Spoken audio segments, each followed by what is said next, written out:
नमस्कार ऑक्सी निवासियों। मैं आकाश चंद्रा, निवासी E 1202, प्रोफेशन से चार्टर्ड अकाउंटेंट हूँ। और आजकल थोड़ा सा ज़्यादा फेमस किया जा रहा हूँ, सभी ग्रुप्स के अंदर व्हाट्सएप पे ये लोगों को 1 to 1 में मैसेज किया जा रहा है। तो मुझे लगा कि जब इतनी बार नाम लिया जा रहा है, कुछ एलिगेशंस लगाए जा रहे हैं, तो मुझे लगता है कि एक बार आके अपना साइड ऑफ स्टोरी भी बताना ज़रूरी है। क्योंकि कोई आपके बारे में क्या बोल रहा है वो उसके वन साइडेड स्टोरी होती है। उसके बनाए हुए फैक्ट्स को किस तरीके से वो तोड़ मरोड़ के दिखाता है, आधा सच बोलता है, पूरा सच बोलता नहीं है। ठीक है। हमारा जो प्रोफेशन है बहुत नोबल प्रोफेशन है। इसके अंदर ना हमारे पास बहुत स्ट्रिक्ट गाइडेंस होती है कि आप अपना जो भी ओपिनियन दोगे वो ओपिनियन वेग नहीं होना चाहिए। कहीं ना कहीं किसी ना किसी डेटा के ऊपर होना चाहिए। डेटा का सोर्स रिलायबल होना चाहिए। बिना रिलायबल सोर्स के अगर आप कोई डेटा पे एनालिसिस करते हो तो वो भी आपकी गलत हो जाती है। तो अगर हम लोग खुद से कोई डेटा निकालते हैं तो वो गलत है। इलीगल सोर्सेज से कोई डेटा निकालते हैं वो गलत है। लेकिन अगर आप ही मुझे दो तरह के डेटास दे रहे हो, उसके ऊपर में जो एनालिसिस है उसको आप क्वेश्चन कर रहे हो, वो भी उस टाइम के बाद जब वो एनालिसिस आपके अगेंस्ट में होती है, तो वो आपको फिर अच्छी नहीं लगेगी। इसीलिए इसी को मैं पूरा प्रेजेंट करने के लिए कि क्या एक्चुअली है, क्या वो 4 करोड़ की फिगर है, क्या अभी कौन सा ऑडिट हुआ है, उस ऑडिट के अंदर क्या फाइंडिंग है, उस ऑडिट का क्या कनेक्शन है हमारे पुराने एनालिसिस के ऊपर, जिसमें हम लोग बोलते हैं कि भाई आपके पास सफिशिएंट फंड्स हैं जिससे कि आप ये काम कर सकते हो। नहीं कर पा रहे तो आपकी रिस्पॉन्सिबिलिटी है उसको जस्टिफाई करना। ठीक है। अपने कंट्रीब्यूशन को बताऊं, वैसे तो मोस्टली कहीं ना कहीं मैं हमेशा अवेलेबल रहता हूँ बीओएम के लिए, ऑक्सी होम्स के लिए। बीओएम फॉर्म होने से पहले भी बिल्डर के फाइट के लिए नवयुग टीम के साथ पूरा सपोर्ट था इनको, फाइनेंशियली भी फिजिकली भी। आप पुराने कोई वीडियोज और फोटोज देखोगे हम लोग साथ में पाएंगे, क्योंकि हम सारे निवासी बिल्डर के अगेंस्ट एक थे, आज भी एक हैं। अगर एक साइड में बिल्डर है तो हम फिर एक साथ हैं, उसमें कोई अलग होने वाली बात नहीं आती। ठीक है। तो उस समय हम लोग पूरा नवयुग के साथ थे। ठीक है। जब हमने एओए फॉर्म की तब ये था कि हम मंथली हिसाब कैसे दे पाएँ। तो रावत जी ने एक मीटिंग में बोला था कि हम नहीं दे पा रहे, हमारे सीएफ हम कहते हैं कि हम क्वार्टरली देंगे, हाफ ईयरली देंगे। तो हमने कहा हम इसमें आपको सपोर्ट कर सकते हैं कि क्या क्या किस तरीके से दे सकते हैं और कितना ट्रांसपेरेंट तरीके से दे सकते हैं। तो उस टाइम पर मैंने एक अकाउंटिंग रिपोर्ट के लिए फॉर्मेट बनाया था, जो मैंने सबको सर्कुलेट भी किया था कि इस फॉर्मेट में हम लोग काम करने वाले हैं। अगर किसी का कोई ऑब्जेक्शन है तो बता दो, नहीं तो हम लोग इसमें आगे काम करेंगे। वो अच्छा हुआ था, काफ़ी ट्रांसपेरेंट और डिटेल फॉर्मेट था। हर सिक्योरिटी गार्ड का डिटेल पता था, हाउसकीपिंग में कितने बंदे हैं, क्या काम कर रहे हैं, इन्वेंट्री मैनेजमेंट कैसे कर रहे हैं, कंज्यूमेबल्स का क्या हो रहा है, वो पूरी डिटेल्ड होता। लेकिन उसके बाद जब डेटा प्रोवाइड नहीं किया, मुझे कोऑपरेशन नहीं मिला, तो विदाउट कोऑपरेशन मैं तो अपने आप से कुछ एमआईएस दे नहीं सकता, तो मैंने वहाँ पे उसको विड्रॉ कर लिया। लेकिन हाँ, इतना इनपुट था कि एक प्रॉपर फॉर्मेट मैंने दिया था, जिसको इनसे रिक्वेस्ट किया था कि चलो आप मुझे नहीं दे रहे, एटलीस्ट अपने सीए से बोलो कि भाई उसमें मंथली एमआईएस आप इसमें देते रहो। तो उसका भी फर्दर यूज़ हुआ, लेकिन कुछ हद तक उस फॉर्मेट से रिलेटेड कंपोनेंट लेके हमारे पास मंथली एमआईएस आती है। उसमें ज़्यादा डिटेल्ड थी, अब थोड़ा कम है, लेकिन हाँ आती है। दूसरा, एक बिल्डिंग रिपेयर कमेटी बनाई थी जिसमें हमने पूरा टेंडरिंग प्रोसेस और ये सब के लिए काम किया था। मैं, पंकज जी, नितेश वर्मा जी और भी 3 या 4 लोग और तो उस कमेटी में थे। तो उसके अंदर भी एक्टिवली काफ़ी काम किया था। टेंडर डॉक्यूमेंट बनाया था 70-80 पेजेस का। और पहला ओपन टेंडर था जिसको हमने न्यूज़पेपर में डाला, सब जगह डाला। फ्रूटफुल नहीं हो पाया क्योंकि उसके साथ बाकी एसोसिएट चीज़ें भी थी कि 1.5 रुपया वो बढ़ाने के बाद ही हम लोग काम कर सकते थे। दूसरा, कुछ कोटेशंस भी नहीं, काफ़ी नेगेटिविटी सोसाइटी की फैल चुकी थी, लोग इंटरेस्टेड नहीं थे यहाँ पे टेंडर देने के लिए। तीसरा, हमारी कंडीशंस भी थी। ठीक है। तो लेकिन हमारा वो जो पैरामीटर था काम करने का, जो स्ट्रक्चर बनाया था, वो आगे भी हम लोग फ्यूचर कॉन्टेक्ट्स के अंदर यूज़ कर सकते हैं। तो कोई भी काम करते हैं ना, बेकार नहीं होता। तो इसलिए वो टेंडरिंग प्रोसेस को हम लोग बेसिस ले सकते हैं अपने फ्यूचर के टेंडर प्रोसेस के लिए। सिस्टम भी सही था, प्रोसेस भी सही था। उसके बाद एक जांच कमेटी की कमेटी बनाई, जांच के लिए कमेटी बनाने की बात हुई थी कि सीएस की बनाते हैं। उसके अंदर ही मैंने अपना नेम प्रपोज किया था कि ठीक है जी आपने इनवाइट किया है और being a chartered accountant society के लिए कोई सर्विस हो सकती है तो मैं ठीक है उसको देता हूँ। उसके अंदर ठीक है मैं मेरे साथ 3 से 4 लोग और थे, 3 लोग और थे टोटल, हम मिला के हम लोग 4 थे। तो मैंने उसमें एक बात रखी क्योंकि हम लोग बीइंग सीए ये होता है कि जिसकी हम लोग इन्वेस्टिगेशन कर रहे हैं या जिसका हम लोग ऑडिट कर रहे हैं, जिसका हम लोग चेकिंग कर रहे हैं, वो हमें अपॉइंट नहीं करेगा, रेकमेंड कर सकता है, लेकिन हमारा अप्रूवल जो होगा वो स्टेक होल्डर्स करेंगे। यहाँ पर स्टेक होल्डर्स कौन थे? निवासी ऑक्सी होम्स के। और वो कैसे करेंगे? हमने सॉल्यूशन दिया कि ठीक है हम 4 लोग हैं, आप हमें सामने लेके जाइए, जीबीएम बुलाइए और बोलिए कि हमें अकाउंट चेक के लिए ये 4 लोग, हमने एक क्राइटेरिया रखा था, उस क्राइटेरिया के अंदर ये 4 लोगों ने अपने आप को नॉमिनेट किया है, हमारा रिकमेंडेशन इनको अप्रूव कीजिए। तो उन्होंने वो अप्रूवल वाला जो प्रोसेस है जीबीएम का वो नहीं किया। फिर मैंने उसमें मेल डाल दिया कि भाई अगर आप प्रॉपर प्रोसीजर फॉलो नहीं करोगे तो मैं इसमें कंटिन्यू नहीं कर सकता, क्योंकि कल को कोई भी उठ के ये बोल देगा कि भैया आपको कुछ बेनिफिट्स होंगे, इंसेंटिव्स होंगे जिस वजह से आप ये इन्वेस्टिगेशन कर रहे हो। ऑल्दो हम लोग कुछ सब कुछ विदाउट एनी बेनिफिट्स था, लेकिन एलिगेशन लगाने में किसी को देर नहीं होती। इसलिए हमने कहा कि एक रिस्ट्रिक्टिव अपॉइंटमेंट के अलावा हमें जीबीएम में अप्रूवल चाहिए कि जो स्टेक होल्डर्स हैं वो हमें अप्रूव करें कि यू आर कैपेबल, आप ऑडिट करो तभी हम लोग आगे बढ़ेंगे। तो वो भी एक काम था जो कि मतलब इनपुट्स आए थे, थोड़ी बहुत मेहनत की थी, मेहनत तो इसमें क्या की थी, लेकिन हाँ इनपुट्स दिए थे, लेकिन नहीं लिए तो फिर वो ड्रॉप हो गया। उसके अलावा एक और था भी, जैसे आईएफएमएस का ऑडिट हुआ है सीए का, इसके अंदर भी मेरी मुकेश जी से बात हुई थी। मुकेश जी ने खुद मुझे अप्रोच किया था, कुछ इन्फॉर्मेशन भी मांगी थी मेरे से, उनको कुछ अर्जेंट बेसिस पे उस सीए को देनी थी जो जिसको जीडी ने अपॉइंट किया था। मैंने ऑन द स्पॉट उनको दिया। उनका थोड़ा तंज भी आया था कि आपका पास तो हैंडी होगा, आप मुझे भेज दो, मैंने भेज दिया। फिर उन्होंने डिस्कस भी किया कि ये इश्यूज़ आ रहे हैं, तो मैंने कुछ राइटअप्स बना के उनको 1-to-1 शेयर किए थे कि इसको आप सीए को मेल करो, तो अगर वो हमारे लिए कुछ नेगेटिव करेगा तो एटलीस्ट उसको इन पॉइंट्स को कंसिडर करना पड़ेगा। इन पॉइंट्स को कंसिडर किए बिना वो हमें नेगेटिव नहीं कर सकता। हालांकि उसने उन पॉइंट्स को रिपोर्ट में कहीं मेंशन नहीं किया, और रिपोर्ट भी एक्चुअली उसने दी नहीं, रिपोर्ट उसने डिस्क्लेमर ऑफ ओपिनियन दिया, वो हम लोग आगे बात करेंगे। तो मैं बस ये बताना चाह रहा था कि जहाँ पर भी मौका मिला या जहाँ पर भी लोग रिक्वेस्ट किया गया या बोला गया कि भाई आपकी हेल्प की ज़रूरत है, मैं हमेशा अवेलेबल था। तो ये ब्रीफ बैकग्राउंड था मेरा कि ये मैं अभी तक हूँ। अब ये बात होती है कि हम लोग, मैंने बताया कि हम लोग किसी भी डेटा को एनालिसिस कैसे करते हैं। सबसे पहला होता है कि हमारे पास डेटा क्या मिला है जिसको हम लोग एनालाइज कर रहे हैं। तो वहीं से मैं शुरू करता हूँ, मेरा डेटा का सोर्सेस क्या था। ये देखिए, एक हमारे पास 11 सितंबर 2022 को एक ऑफिशियल माई गेट से नोटिफिकेशन आता है कि बिल्डर की 2016 से 2021 तक की ऑडिट रिपोर्ट के संबंध में आज आपको किया गया एक और वादा पूर्ण कर रहे हैं। हमने वादा किया था कि बिल्डर की ऑडिट रिपोर्ट आपके समक्ष रखेंगे। आज हम आपके समक्ष बिल्डर और बिल्डर प्रेमियों के कार्यकाल में किए गए कार्यकलापों के बिल्डर द्वारा बनाई गई ऑडिट रिपोर्ट हम शेयर करने जा रहे हैं। ये रिपोर्ट हमने जीडीए से शिकायत करने के पश्चात प्राप्त की। ठीक है, इस ऑडिट रिपोर्ट के अनुसार मैनेजमेंट फीस के नाम पे 20% बिल्डर ले रहा था, वो सब चीज़ें, बाकी चीज़ें मेंशन की हुई हैं जो कि ऑब्वियसली सही भी हैं। तो इस मेल में, इस नोटिफिकेशन में, इस सर्कुलर में कहीं भी ये मेंशन नहीं किया गया कि ये अनऑडिटेड है। हमें बोला गया कि ऑडिटेड रिपोर्ट है, और हमें ये बोला गया कि जीडीए से प्राप्त किए, जीडीए शिकायत की है। तो बिल्डर ने कहीं ना कहीं जीडीए में दिया होगा या इन्होंने शिकायत की होगी, तब जाके हम लोगों को वो मिला। अब ये डेटा इन्होंने मुझे दिया 21 से लेके 2016 से लेके 2021 और 22 तक का। अब मेरे पास तो बेसिस है ना कि बिल्डर क्या दिखा रहा था, और आपकी भी 2023 की ऑडिट रिपोर्ट आ चुकी थी।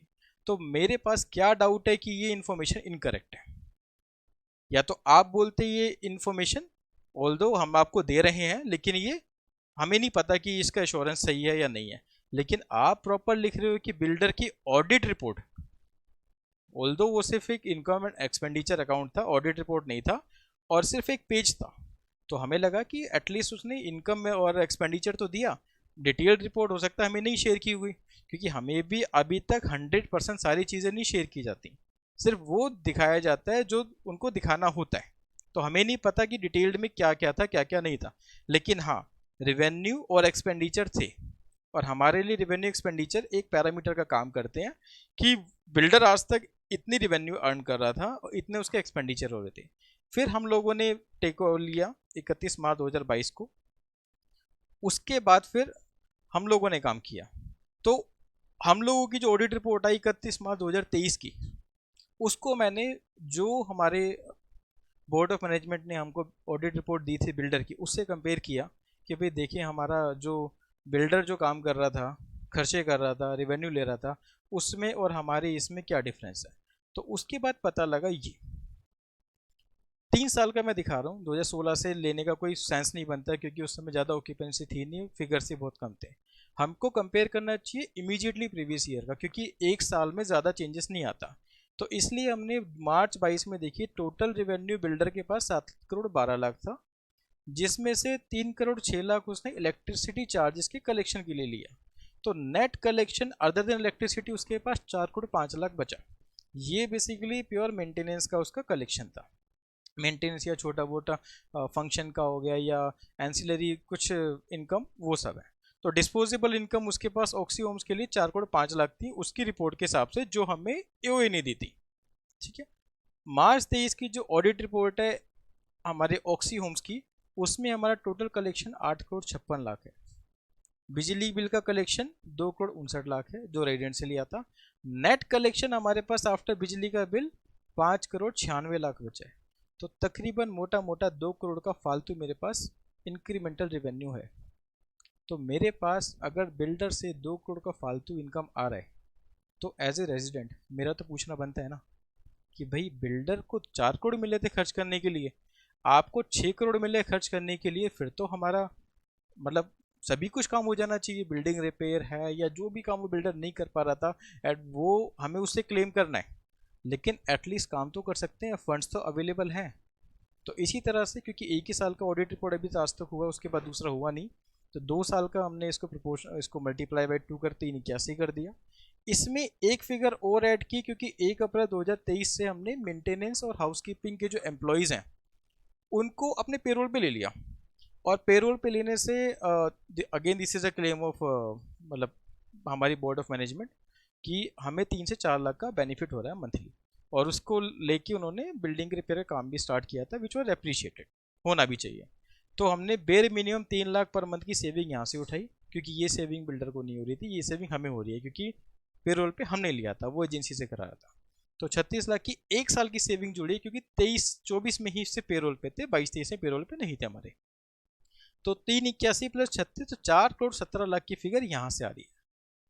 तो एज ए रेजिडेंट मैं मेंटेनेंस पे करता हूँ, बिल्डर के पास रेवेन्यू जा रहा था 4 करोड़ 5 लाख का, मेरे पास रेवेन्यू आ रहा है 6 करोड़ का। 2 साल के अंदर 4 करोड़ 17 लाख का एडिशनल रेवेन्यू मेरे पास है। अब ये कहाँ खर्चा हुआ है, कैसे खर्चा हुआ है, इसको जस्टिफिकेशन तो मैनेजमेंट को देना है। कोई आकाश चंद्रा या कोई XYZ कोई भी रेजिडेंट नहीं दे सकता। या तो आप सपोर्ट करो, डिटेल दो, वो करेंगे तो फिर एक लंबी एक्सरसाइज है। लेकिन आपने कहाँ कहाँ ये खर्चा किया कि जो काम वो 4 करोड़ में कर रहा था हम 6 करोड़ में भी नहीं कर पा रहे। ठीक है ना। तो हम ये बता रहे हैं कि हमने सिर्फ रिवेन्यू वाले पोर्शन को कंपेयर किया, एक्सपेंडिचर पे तो हम लोग गए नहीं, क्योंकि हमें नहीं पता कि बिल्डर कौन कौन से खर्चे अपने खर्चे में दिखा रहा है। रिवेन्यू तो कह सकते हैं ना कि ऑक्सीओम्स से उसने लिया है, और कोई सोर्स ऑफ रेवेन्यू है नहीं उसके पास। लेकिन खर्चे में तो वो एक्स प्रोजेक्ट वाई प्रोजेक्ट अपने घर का पता नहीं क्या कुछ भी दिखा सकता है, जब तक कि वेरिफिकेशन नहीं है मैं उस पर कुछ नहीं बोल सकता। बट रेवेन्यू को एक लेवल पे बोला जा सकता है कि ये ऑक्सीओम्स का रेवेन्यू है, उसको वो चेंज नहीं करेगा, जहां तक मैं ये मान के चलता हूँ। लेकिन हाँ, कहीं ना कहीं ये वेरीफाई भी हुआ है, कैसे वेरीफाई हुआ है ये मैं आपको आगे बताता हूँ अभी। ठीक है। तो 4 करोड़ 17 लाख का जो फिगर अभी तक आ रहा था वो ये वाला फिगर है, कि हमारे पास 2 साल में एडिशनल फंड्स थे। ठीक है। अब बात आते हैं हमारी जो IFMS का ऑडिट हुआ है। अभी जो 2 दिन से कहानी चल रही है कि बिल्डर का ऑडिट हो गया है और बिल्डर झूठा साबित हो गया है और आकाश चंद्रा जी ने गलत बताया था, 4 करोड़ का फिगर गलत है, बिल्डर का सही है। तो ये बताना है कि इन दोनों में कोई कनेक्शन ही नहीं है। हम बात कर रहे हैं आपसे 1 अप्रैल 2022 के बाद के आपके पीरियड की, कि उसके बाद आपके पास इंक्रीमेंटल रेवेन्यू है। और ये जो ऑडिट हुआ है ये 31 मार्च 22 तक हुआ है, क्योंकि बिल्डर के खर्चे 31 मार्च 22 तक ही हुए हैं। उसके बेसिस पर ही तो उसने बताया कि भाई बताना है कि आईएफएमएस बनता है नहीं बनता, कितना बनता है, ये है। तो मेरा जो 4 करोड़ 17 लाख का जो आस्क है बीओएम से, please justify, please give detail कि भाई ये कहाँ खर्चा हुआ। ये कंप्लीटली डिफरेंट है जो उसने ऑडिट में किया है। वो चीज आईएफएमएस की है, मार्च 22 तक की है, ये चीज करंट मैनेजमेंट की है और 1 अप्रैल 22 ऑनवर्ड्स की है। 1 अप्रैल 22 से 31 मार्च 24 तक के लिए हम लोगों ने मोटा मोटा प्रोविजनल अमाउंट निकाला था ये। और हम बोलते हैं कि हमने निकाला था, इस ये फिगर मार्च 22 की आपने मुझे दी, मार्च 23 की आपने मुझे दी, मैंने आप ही की दोनों दी हुई फिगर्स को कंपेयर करके ये फिगर निकाला है। इसमें 1 रुपए का भी अगर इधर उधर है तो आप मुझे बता दो, ठीक है। अब आप बोलो कि आप मार्च 22 के आप क्यों कंपेयर कर रहे हो, ये तो ऑडिट की फिगर, ये तो बिल्डर की फिगर है। तो भाई बिल्डर की फिगर मेरे पास नहीं आई, मैं नहीं जानता बिल्डर को, मैं शायद उसको ठीक से देखा भी नहीं। एक बार देखा था 2018 में मीटिंग हुई थी एमपी थिएटर पे, तब बिल्डर आया था। उसके अलावा मैं ना कभी उसको देखा ना कभी कुछ। फ्लैट भी लिया तो उसके स्टाफ के थ्रू, स्टाफ ही सेल करता है, बिल्डर सामने आता भी नहीं। मुझे नहीं पता ये फिगर कहाँ से कैसे, लेकिन मुझे मेरे रिलायबल सोर्सेज, मेरी मैनेजमेंट ने ये बोल के दिया था कि ये बिल्डर की ऑडिट रिपोर्ट है, इसलिए मैंने ये कंपैरिजन किया। और जब ये कंपैरिजन हो गया, फिर आप बोलते हो कि भैया बिल्डर की रिपोर्ट से कंपैरिजन कर रहे हो। मैं नहीं कर रहा, आप दे रहे हो। जो आप दे रहे हो मैं उसका कंपैरिजन कर रहा हूँ, आगे भी करूंगा और मेरी तरह बाकी लोग भी करेंगे। तो कहना यह था कि जो रिपोर्ट सीए की आई है और जो हमारे 4 करोड़ का आस्क है जस्टिफिकेशन का बीओएम से, वो ऑल टुगेदर डिफरेंट है। बीओएम को जस्टिफिकेशन देना चाहिए कि भाई ये कहाँ खर्चा किया, ठीक है ना। नेक्स्ट, अब हम बात करते हैं ये जो ऑडिट रिपोर्ट आई है एक सीए की। सीए फर्म है एआर गर्ग एंड कंपनी, 3 दिसंबर 2024 की ऑडिट रिपोर्ट है और इस सीए को जीडीए ने अपॉइंट किया है। तो अभी तक तो हमारा, खैर, बोर्ड ऑफ मैनेजमेंट का मेरे ऊपर एलिगेशन लग रहा है कि मैं फेक प्रोपेगेंडा फैलाता हूँ, कुछ ना कुछ ऐसी चीज़ें करता हूँ, कंपेरेटिव चार्ट बनाते हैं, अनऑडिटेड स्टेटमेंट को, वो सब चीज़ें अलग रख लेते हैं। जो अभी रिपोर्ट आई है उसको डिस्कस करते हैं कि ये क्या है। अल्टीमेटली पूरी सोसाइटी के लिए बहुत इंपॉर्टेंट है ये। तो ये कहीं ना कहीं हम सबको समझना चाहिए कि क्या ऑडिट हुआ है, क्यों हुआ है और इसका आउटकम क्या आया है और फ्यूचर में क्या इम्पैक्ट होने वाला है। तो वो थोड़ा सा और स्टडी करते हैं। पहले इसका बैकग्राउंड देखते हैं कि ये ऑडिट हुआ क्यों। अप्रैल 2022 में हम लोगों ने थ्रू बोर्ड ऑफ मैनेजमेंट एक पिटीशन फाइल की थी जीडीए में, जिसमें हम लोगों ने काफ़ी मुद्दे हैं जो जीडीए में हम लोग कंप्लेन किया था बिल्डर के बारे में कि हमारा ये चीज़ सही नहीं है, वो चीज़ सही नहीं है, स्विमिंग पूल में खराबी है, एसटीपी नहीं चलता, डब्ल्यूटीपी नहीं चलता, ठीक है, हमारा आईएफएमएस आप लेके बैठे हो, ठीक है, हमारा बाहर ड्रेनेज का सिस्टम प्रॉपर नहीं है, बिल्डिंग प्रॉपर आपने ठीक नहीं करके दी। तो बहुत सारी कंप्लेंट्स हमारी थी, उसके अंदर एक आईएफएमएस भी कंप्लेंट थी, हमने जीडीए को फाइल किया 7 अप्रैल 2022 को। उसके बाद जीडीए ने 20 नवंबर 2022 को अपना ऑर्डर पास किया इसमें, और उसमें उन्होंने बोला है कि बाकी सब पे तो उन्होंने कुछ ना कुछ ऑर्डर दिया है, लेकिन आईएफएमएस वाले मैटर पे वो साइलेंट रहे। उन्होंने कहा आईएफएमएस के लिए अगर आपको कुछ बोलना है तो भाई आप बिल्डर और एओए आप कोर्ट चले जाओ, मैं इसका जवाब नहीं दे सकता। जीडीए ने वहां पे अपने हाथ खड़े कर दिए। उसके बाद फिर 7 जनवरी 2023 को जीडीए के ऑर्डर को हमने चैलेंज किया लखनऊ में। लखनऊ में एक डिपार्टमेंट है, department of housing and town planning, उसके सेक्रेटरी को ऑर्डर का रिवीजन पिटीशन फाइल किया जाता है। तो वहाँ हमने जनवरी 2023 में फाइल किया, ठीक है। तो उनका ऑर्डर आया 12 सितंबर 2023 में। 12 सितंबर 2023 में उनका क्या ऑर्डर आया, उसमें एक पॉजिटिव चीज़ निकल कर आई कि भाई जो आपका आईएफएमएस वाला मैटर है उसके अंदर ना एक इंडिपेंडेंट जीडीए को उन्होंने डायरेक्शन किया कि एक इंडिपेंडेंट सीए को अपॉइंट करो, वो देखेगा कि आईएफएमएस का अमाउंट कितना बनता है, ठीक है। उसके बाद ये डिसाइड करेंगे कि आईएफएमएस कितना बिल्डर को एजेंट को देना है। और उसी डायरेक्शन के अकॉर्डिंग 3 दिसंबर 2024 को एक ये सीए की रिपोर्ट आई जो जीडीए ने अपॉइंट किया था। अब जस्ट फॉर रेफरेंस, जीडीए का जो ऑर्डर था 20 नवंबर 2022 का, उसमें जहाँ पे ये लास्ट वाली लाइन देखिए, आदेश के ठीक ऊपर एक पैराग्राफ, इस संबंध में अपार्टमेंट ओनर एसोसिएशन में विकासकर्ता को निर्देशित किया जाता है कि अनुबंध में वर्णित शर्तों के अधीन संबंधित पक्ष सक्षम न्यायालय से अनुतोष प्राप्त कर सकता है, शिकायत तदनुसार निस्तारित की जाती है। इन्होंने बोला कि आप न्यायालय के पास जाओ, वहां पर आपको आदेश मिलेगा, हम लोग इसमें कुछ नहीं बोल पाएंगे कि आपका आईएफएमएस कितना बनता है कितना नहीं बनता है। बिल्डर बोलता है मेरे को लेना है, हम बोलते हैं भाई हमारा राइट है आईएफएमएस हमें ट्रांसफर करो, सब कुछ हो गया। तो ये जीडीए का ऑर्डर था। उसके बाद सितंबर 2023 में ये लखनऊ का ऑर्डर है, department of housing and town planning का लखनऊ का ऑर्डर है। इसमें ये आईएफएमएस देखिए, पहला पैराग्राफ पॉइंट नंबर 1, आईएफएमएस के संबंध में उचित निर्णय ले, जीडीए को डायरेक्शन दिया उन्होंने कि कितनी धनराशि Oxy Homes apartment owner association को हस्तांतरित की जानी है, निर्णय ले कि कितनी राशि की जानी है। इस हेतु विकासकर्ता messrs Oxy Homes promoters private limited द्वारा किए गए दावे का परीक्षण प्राधिकरण द्वारा नियुक्त स्वतंत्र चार्टर्ड अकाउंटेंट से कराया जाएगा। तो उन्होंने बोला कि भैया क्वांटम देखो कि कितना अमाउंट ऑफ आईएफएमएस बिल्डर ने ट्रांसफर करना है एओए को, इसके लिए आप इंडिपेंडेंट सीए अपॉइंट करो। फिर जीडीए ने एक सीए को अपॉइंट किया। जनरली क्या रहता है, फॉरम रहता है, दो तीन सीए को रिकमेंड करते हैं, उसमें से बिल्डर और एओए मिलके दोनों का जहाँ पे कंसर्न मिलता है उसको हम लोग अपॉइंट कर लें। तो वो प्रोसेस साइड बाय साइड चला होगा, उसके बारे में हमें विजिबिलिटी नहीं है तो हम लोग बात भी नहीं कर सकते। फिर जो सीए को देखना था वो ये देखना था सीए फर्म को कि बिल्डर का क्लेम है, बिल्डर कहता है कि मुझे एओए से रिकवरेबल अमाउंट है 1.2 करोड़ का, कि मेरा तो भाई लॉस हो गया बहुत ज़्यादा और इनका आईएफएमएस एडजस्ट करने के बाद भी मेरे को 1 करोड़ 20 लाख एओए से लेना है। वो तो क्लेम करेगा, क्योंकि जब किसी को कोई चीज़ नहीं देनी होती है वो उल्टे सीधे क्लेम लगाते हैं। हमारा क्या है कि भैया आप हमें कुछ नहीं, हमारा जो आईएफएमएस का अमाउंट है 3.73 जो जीडीए की अलग अलग रिपोर्ट्स में लिखा वो आप हमें दे दो। तो ये सीए को ये दो क्वेश्चंस का आंसर करना था, दो में से कोई एक ही आंसर होना था कि या तो बिल्डर रिकवरेबल जो है वो सही है या फिर ऑक्सीओम के रेजिडेंट्स हम लोग सही हैं, और हम लोग सही हैं तो हमें कितना आईएफएमएस मिलना चाहिए। ये लखनऊ की डायरेक्शन थी सीए को डिटरमाइन करनी थी। तो ये रिकवरेबल और पेएबल जो दो वर्ड्स हैं इसको थोड़ा सा ना अभी नोट कर लेते हैं, बाद में काम आएगा जब हम इसकी रिपोर्ट को देखेंगे। अब इसके बाद इन्होंने जब ऑडिट किया, ये उनके ऑडिट की समरी है कि बनाया उन्होंने 5 साल का बिल्डर का 16 से लेके 22 तक का कितना कितना रिवेन्यू था, कितना एक्सपेंसेस था, कितना मैनेजमेंट फीस था और कितना लॉस उसने क्लेम किया। तो यहाँ पे एक टोटल मैंने अपनी तरफ से ऐड कर दिया, सबको पता लगे कि भाई जो मैनेजमेंट फीस थी 3 करोड़ 62 लाख, लगभग उतना ही लॉस ये क्लेम कर रहे हैं। लास्ट के 2 कॉलम में देखिए, बिल्कुल राइट साइड वाला टोटल, ठीक है। तो अगर मैनेजमेंट फीस नहीं होती तो उस टाइम से 1.6 का जो मेंटेनेंस था उसके अंदर बिल्डर सोसाइटी प्रॉपर्ली मेंटेन कर रहा था, और पता नहीं वो ऑक्सीओम्स के अलावा और भी खर्चे हो सकता है इसके अंदर डेबिट कर रहा है नहीं कर रहा वो, क्योंकि हम लोगों ने नहीं देखा, हमको नहीं पता।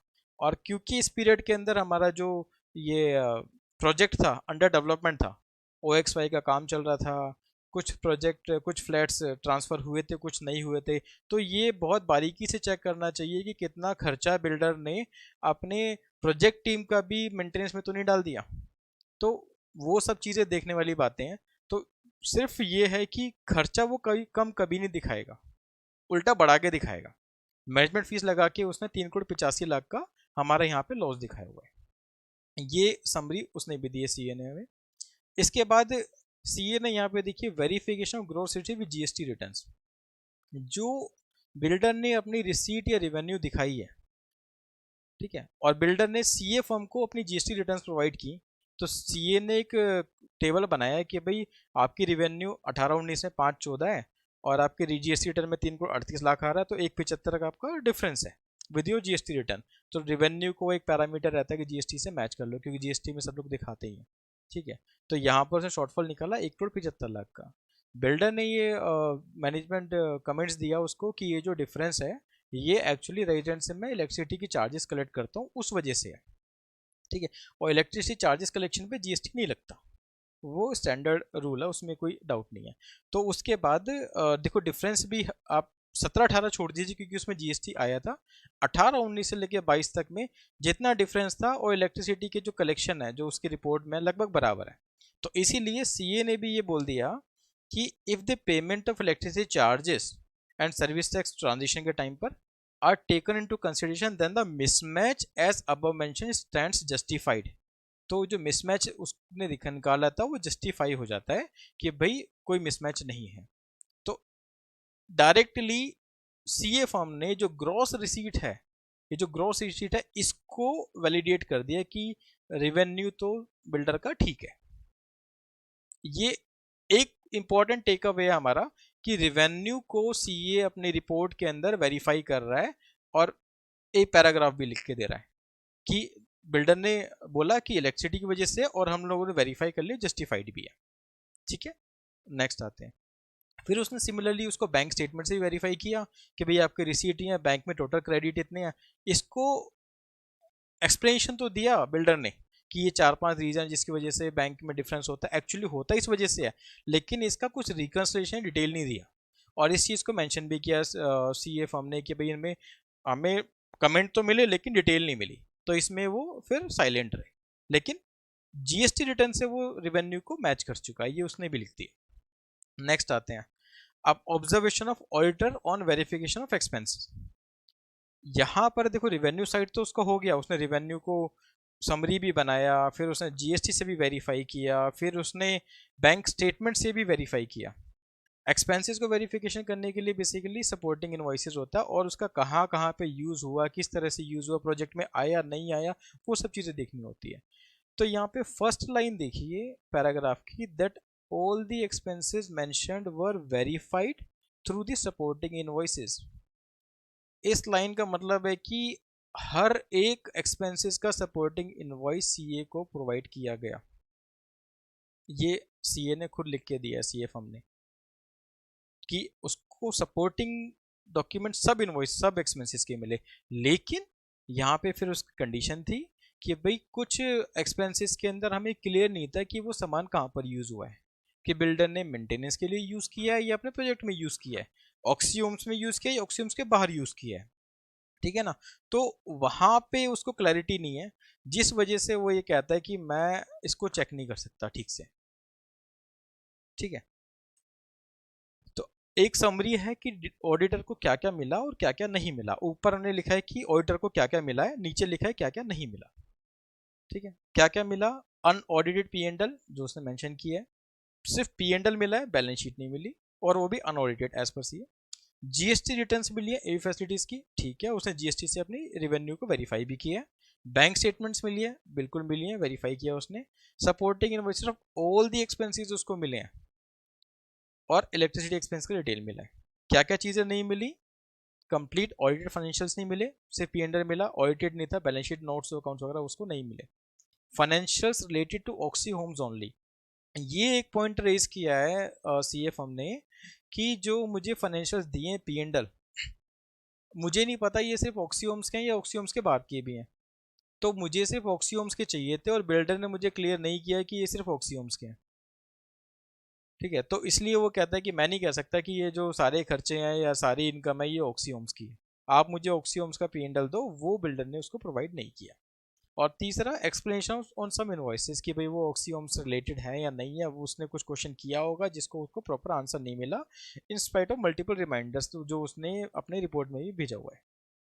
ठीक है, नेक्स्ट ये ऑडिटर ने कंक्लूजन दिया है कि भाई जो 3,85,00,000 का लॉस बिल्डर ने क्लेम किया है अपने पी एंड एल के अंदर, जो हमने फर्स्ट स्लाइड में देखा था, वो वेरीफाई नहीं कर सकता क्योंकि उसको प्रॉपर सपोर्ट नहीं मिला, प्रॉपर एक्सप्लेनेशन नहीं मिले।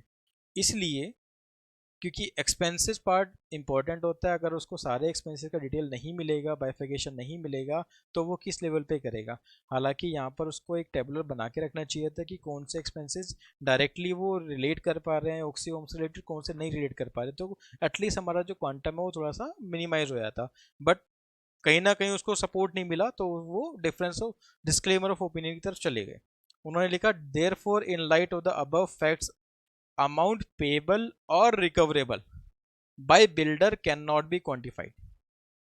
जो हमने कहा था ना कि ये जो ऑडिट के अंदर मेन क्लेम था कि बिल्डर का क्लेम क्या है, बिल्डर कहता है कि रिकवरेबल है और हम कहते हैं कि बिल्डर को पेबल है, तो बिल्डर का ना ही रिकवरेबल ना ही पेबल वो एस्टेब्लिश कर पाए।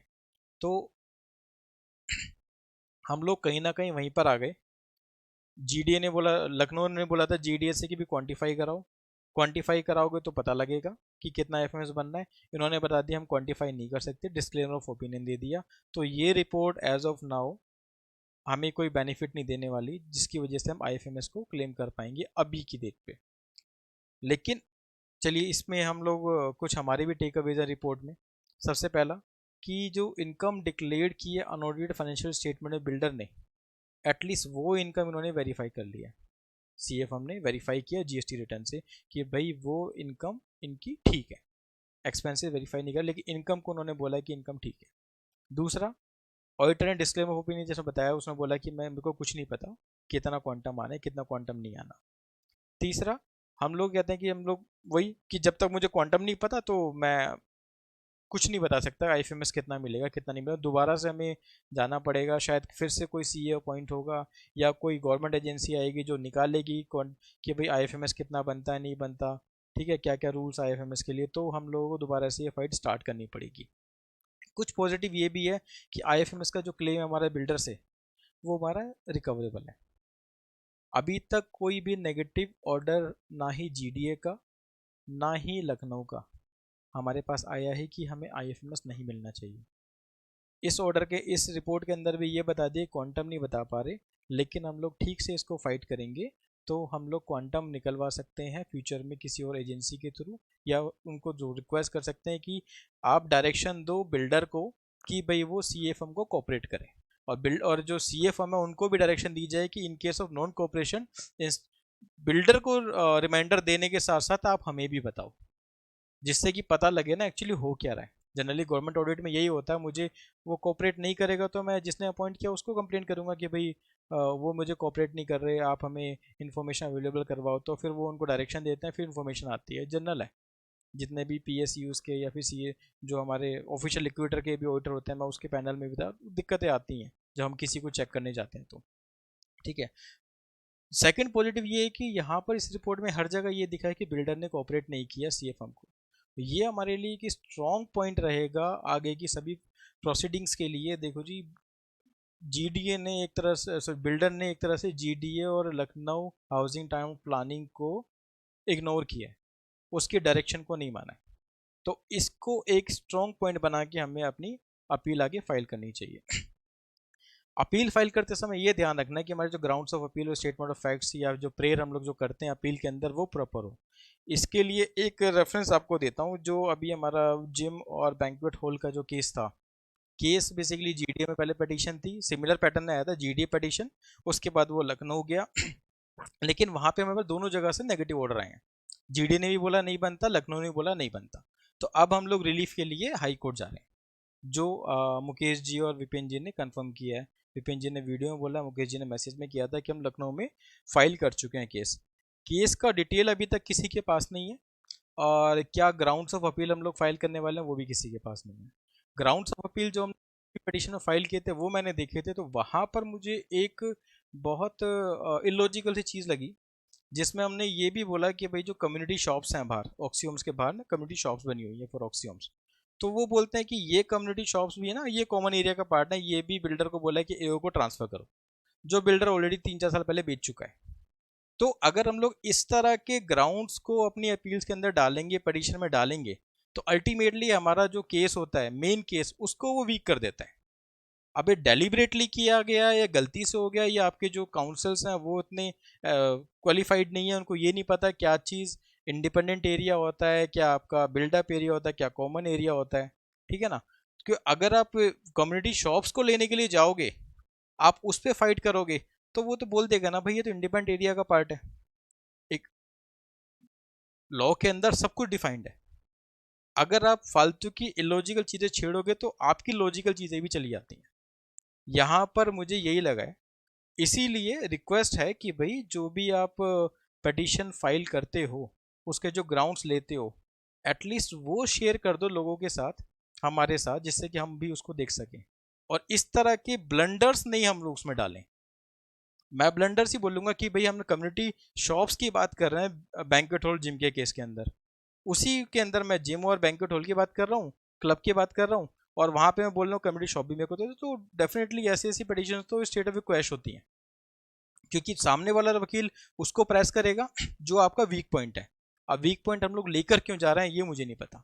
कम्युनिटी शॉप्स किसने बोला हमको चाहिए, या आपको चाहिए? आपको लगता है विपिन जी अपनी वीडियो में बोलते हैं कम्युनिटी शॉप के लिए हमने बात ही नहीं करी। तो सर आपने अपनी ग्राउंड्स ऑफ अपील नहीं देखी। आप ग्राउंड्स ऑफ अपील देखो, उसमें क्लियरली कम्युनिटी शॉप की बात कर रहे हो, ठीक है ना।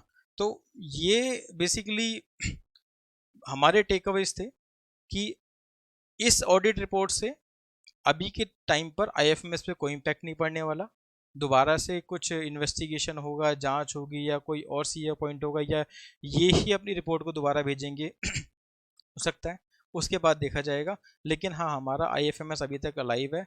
इसको प्रॉपर तरीके से फाइट किया जाए, लॉजिकली तरीके से ग्राउंड्स सॉलिड रखे जाएं, लूज पॉइंट्स ना दिए जाएं बिल्डर को, जैसे हमने जिम और बैंक्वेट हॉल में किया।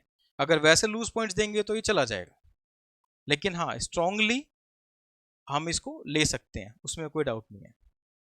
तो ये मेरा एक कंक्लूजन था कि ये जो रिपोर्ट हमारी हुई है क्यों हुई है, कैसे हुई है। दूसरा, कोई कनेक्शन नहीं है हम जो बात कर रहे हैं 4 करोड़ के अमाउंट की, ये जस्टिफिकेशन अभी भी बीओएम से रिक्वेस्टेड है कि आप इसको दो कि कहाँ खर्चा हो गया। ठीक है, कुछ मिसमैनेजमेंट हो सकता है, मुझे, मैं ये नहीं बोल रहा कि ये आपने कुछ किया है या फिर यहाँ पे घोटाला हुआ, ये हुआ, वो सब चीज़ें जांच का विषय है।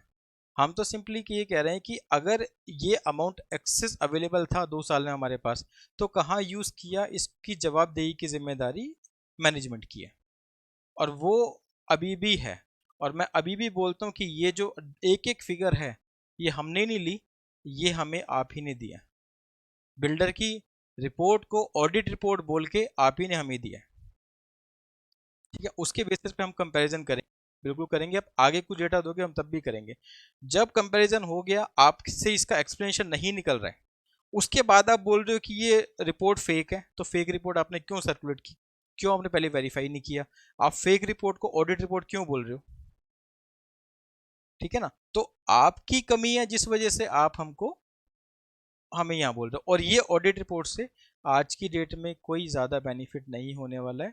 हम लोग 2-3 साल पीछे जहाँ थे वहीं पर हैं।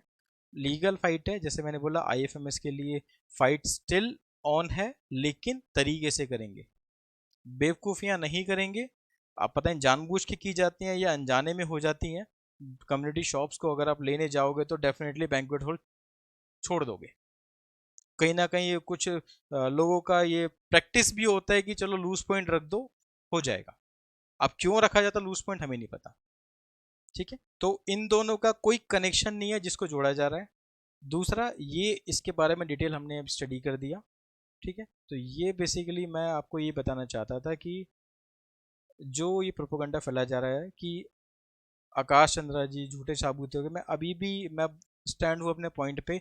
आप मुझे जस्टिफिकेशन दो। और यही क्वेश्चन मैंने ई टावर की मीटिंग में पूछा था आपसे, जब 2023 दिसंबर में शायद हुई थी, कि भाई आप हमसे एक्स्ट्रा फंड मांग रहे हो, लेकिन जो एक्स्ट्रा फंड्स आपके पास आ गए पहले उसको जस्टिफाई तो कर दो। अगर आप उसको जस्टिफाई नहीं करोगे तो मुझे कॉन्फिडेंस कैसे आएगा आपके ऊपर? और वो आज भी मैं बोल रहा हूँ, आप उसको जस्टिफाई कर दो, कोई दिक्कत नहीं है, मैं आपके सपोर्ट में आ जाता हूँ। लेकिन जस्टिफिकेशन नहीं दोगे, ट्रांसपेरेंसी नहीं दोगे, फिर हम लोग कैसे आपको हेल्प हेल्प करेंगे? हम कैसे अपना ट्रस्ट बिल्ड करेंगे? और इस तरह से अगर कोई क्वेश्चन करेगा, उसको आप टारगेट करने लग जाओगे कि भाई ये तो बिल्डर से मिल गए। बिल्डर से हम नहीं मिले, से बिल्डर से इन्फॉर्मेशन लेके आपने मुझे दी है, मैंने नहीं ली इन्फॉर्मेशन कहीं से। तो प्लीज़ ऐसे फेक प्रोपोगंडा और ये जो फेक इन्फॉर्मेशन हैं, किसी की इमेज को इस तरह से गलत तरीके से डेंट मत करो। हम सीए हैं, हम प्रोफेशनल लोग हैं, हम सिर्फ और सिर्फ फैक्ट पे बात करते हैं। जहां फैक्ट नहीं होगा मैं साइलेंट रहता हूँ। लेकिन अगर आप मुझे डेटा दोगे, डेटा का सिंपल कंपैरिजन है, एप्पल टू एप्पल कंपैरिजन है, revenue to revenue, that's it. अब क्यों डिफरेंस आ रहा है तो आप बताओगे ना, इसमें मैंने क्या कर दिया? मैं तो पूछूंगा, एज ए रेजिडेंट पूछना चाहिए। मेरे अलावा मैं तो कहता हूँ सबको पूछना चाहिए कि भाई कल को खर्चा, कल को मेरी 100 रुपये इनकम मैं एक को दे रहा था, आज मैं 150 रुपये दे रहा हूँ, तो 150 रुपये में 50 रुपये जो फालतू आपके पास आ रहे हैं वो कहाँ यूज हो रहे हैं, वो तो आप ही बताओगे ना।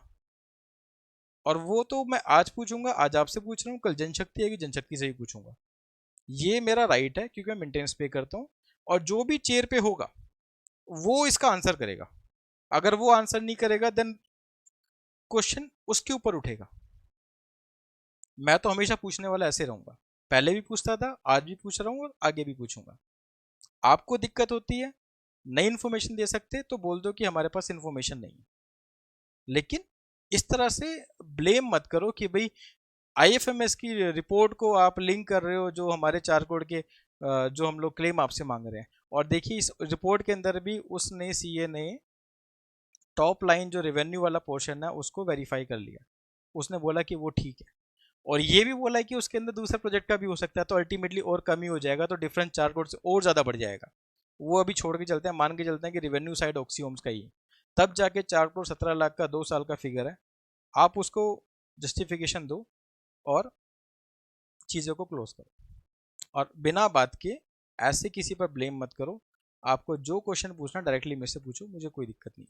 व्हाट्सएप पे ग्रुप्स पे आजकल लॉजिकल बातें नहीं होती है, तो इसलिए वहाँ पर मैं रिस्पॉन्स नहीं कर सकता। मैंने कंप्लीट फैक्ट्स, मेरी क्या अंडरस्टैंडिंग है, इस रिपोर्ट के अंदर क्या है, क्या पॉजिटिव है, क्या टेक अवेज हैं, कहाँ हम इसका बेनिफिट उठा सकते हैं, और आज की डेट में इसका क्या इम्पैक्ट है, वो सब हम लोगों ने डिस्कस किया है।